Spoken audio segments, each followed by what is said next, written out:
জুলাই বিপ্লবে স্বৈরাচারের দমন পীড়নে ক্যাম্পাসে ঢাল হয়েছিলেন শিক্ষকরা। পেশাগত ঝুঁকি উপেক্ষা করে প্রতিবাদ প্রতিরোধে নামেন রাজপথে।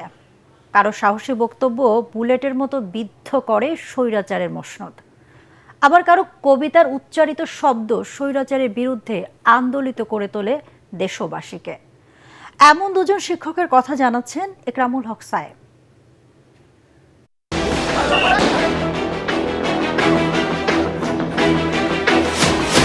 ছাত্রের কলার আমার ছাত্রের মুখে হাত দিলেন কেন? বাংলাদেশের মুখে ধরে আছেন, এই সমস্ত ভয় আর দেখিয়েন না। আমার ছাত্রদেরকে টেনে টেনে ধরে নিয়ে যাচ্ছে, কি হিসাবে, কোন বিচারে?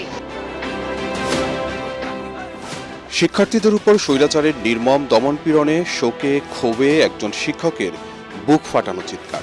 তার বিচার বিধাতা করবেন, তার বিচারের জন্য আমরা নেমেছি। আপনারা আমাদের মুখ বন্ধ করতে পারবেন না। কেবল আর্তনাদ বা আকুতিই নয়, মায়ের মতো এক শিক্ষিকার প্রতিটি শব্দ যেন বুলেটের মতো বিদ্ধ করছিল স্বৈরাচারের মসনদ। বুকগুলা ঝাঁঝরা হয়ে গেছে আমার সন্তানদের। রাবার বুলেট বলবেন, কি বলবেন? এগুলো অস্ত্রের মুখে দাঁড়িয়ে আছে, আমাদের পয়সায় কেনা বুলেটে আমাদের সন্তানদের আপনারা বুলেট ছুটছেন। আর কত, আর কত? সাধারণ জনতাকে জাগিয়ে তোলে অন্যায় আর অপশাসনের বিরুদ্ধে। একটা মারবেন 10টা আসবো, 10টা মারবেন লক্ষ আসবো। সারা দেশের মানুষ, মা বাপ সব একসাথে দাঁড়াবো। আমার বাচ্চার বয়সী এক একটা ছেলে মেয়ে, তাদের মেরুদণ্ডের মাথায় এত বড় বুলেট এক্সরে, এবং এটা কোনোদিন বের হবে না। 2 চোখে গুলি, এবং একটা তো অপারেশন হয়েছে, আরেকটা হচ্ছে চোখ খুলে আছে, এখানে পাটা ভেঙে আছে, সেখানে হাতুড়ি শেকল বাঁধা সব। এই যে বিভৎসতা, রোগী হাতে নিয়ে দাঁড়িয়ে আছেন, রক্তে ভেসে যাচ্ছে, এবং তাকে আপনি চিকিৎসা দিতে পারছেন না। শিক্ষক হিসেবে আমাদের পক্ষে ঘরে বসে থাকাটা অনেক বেশি অনৈতিক হতো, অমানবিক হতো, এবং ভবিষ্যতে ক্লাসরুমে মাথা উঁচু করে দাঁড়ানো সম্ভব হতো না।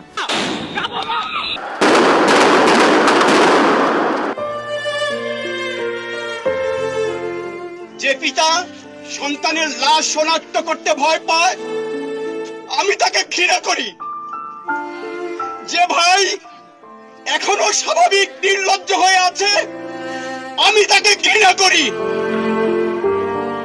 কবিতায় উচ্চারিত শব্দে হৃদয়ের সমস্ত আবেগ, ক্ষোভ আর প্রতিবাদ ঝরে পড়ছিল বিশ্ববিদ্যালয়ের এই শিক্ষকের কণ্ঠে।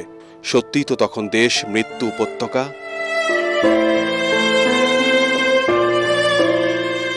স্বৈরাচারের দমনপীড়ন প্রায় চূড়ান্ত সীমায়, বাড়ছিল লাশের মিছিল।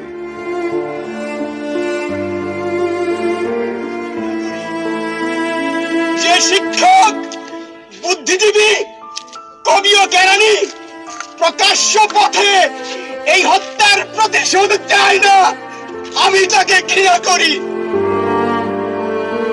60-এর দশকে লেখা নবারুণ ভট্টাচার্যের কবিতার প্রতিটি পংক্তি আর শব্দে যেন ফুটে উঠছিল 2024-এর বাংলাদেশ। এই মৃত্যু পতাকা আমার দেশ না, এই জল্লাদের উল্লাস মঞ্চ আমার দেশ না। সন্তানতুল্য শিক্ষার্থীদের হত্যা আর নির্যাতনের প্রতিবাদে একজন শিক্ষকের দীপ্ত উচ্চারণ হৃদয়ে নাড়া দেয় প্রতিটি বিবেকবান মানুষকে। কসাইখানা আমার দেশ না। আমি ওখানে দাঁড়িয়ে আসলে কাঁদছিলাম, কারণ এত এত শিক্ষার্থী আহত হয়েছে, সারা ক্যাম্পাস আপনার কি বলে টিয়ার শেলের ঝাঁজের কারণে কোথাও মুভ করা যাচ্ছে না। আমার মাথায় হঠাৎ করে কবি নবারুণ ভট্টাচার্যের কবিতার সেই লাইনগুলো মাথায় আসে। তখন আমি বুঝতে পারি যে এই লাইনগুলো, এই চরণগুলো এত বেশি প্রাসঙ্গিক হয়ে উঠেছে, সুতরাং এই চরণগুলোর মধ্য দিয়েই মানুষকে স্পর্শ করা যায়। জুলাই জুড়েই শিক্ষার্থীদের দমনপীড়নে যখন স্বৈরাচারের পক্ষে অবস্থান নেয় ঢাকা বিশ্ববিদ্যালয় কর্তৃপক্ষ ও শিক্ষক সমিতি, তখন তার প্রতিবাদ প্রতিরোধে মাঠে নামেন শিক্ষকদের একটি অংশ। স্বৈর শাসকের রক্তচক্ষু উপেক্ষা করে 17 জুলাই 2জন শিক্ষার্থীদের শাহবাগ থানা থেকে বের করে আনার ঘটনা আন্দোলনে যোগায় নতুন প্রাণশক্তি। অন্যদিকে জুলাই বিপ্লবে অপ্রতিরোধ্য ছিল জাহাঙ্গীরনগর বিশ্ববিদ্যালয়। শিক্ষক শিক্ষার্থীদের সম্মিলিত অংশগ্রহণে তীব্র আন্দোলন গড়ে ওঠে সাভার ঢাকা আরিচা মহাসড়ক সহ আশপাশের এলাকায়। রাজনীতির মতপথ যাই থাকুক না কেন, ফ্যাসিবাদ ও অপশাসনের বিরুদ্ধে জুলাইয়ের মতোই ঐক্য অটুট রাখার তাগিদ সাহসী এসব শিক্ষকদের। একরামুল হক সায়েম, এটিএন বাংলা, ঢাকা।